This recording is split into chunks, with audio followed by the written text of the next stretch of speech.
I was born with nothing. No rich family, no connections, no safety net. I grew up in a small, broken house where dreams felt too expensive to keep.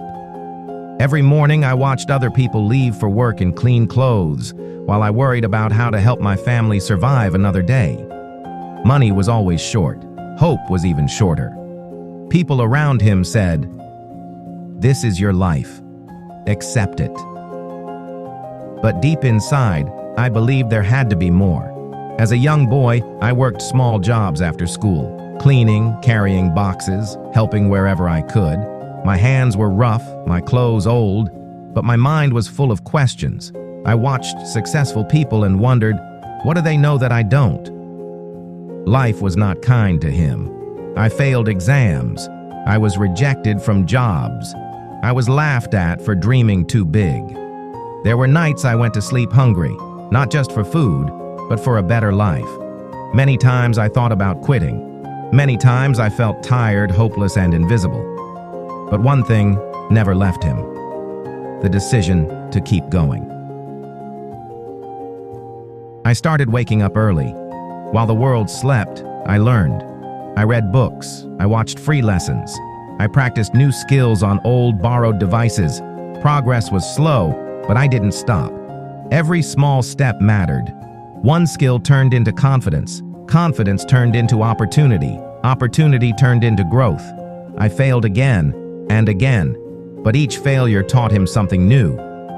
Instead of asking, "Why me?" I started asking, "What can I learn?"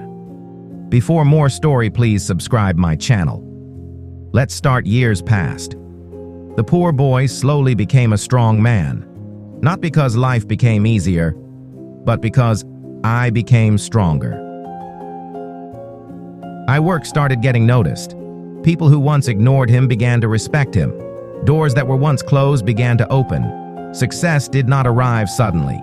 It arrived quietly, built on patience, discipline, and effort. One day, I looked around and realized something powerful. I was no longer struggling to survive. I was building a future. I helped my family. I created opportunities for others. I stood where I once dreamed of standing. And then people said, "You're lucky." They didn't see the nights he cried alone, the sacrifices, the years of hard work with no applause. Success did not change who he was. It revealed who I had always been. And this is the lesson. You don't need a perfect start. You don't need rich parents. You don't need shortcuts. All you need is belief, patience, and the courage to keep going. If you are poor today, that is not your identity. It is your situation. And situations can change. Start where you are. Use what you have. Do what you can. Because if a poor boy with nothing can build a successful life, so can you. Yes, you can believe on yourself and start work hard today.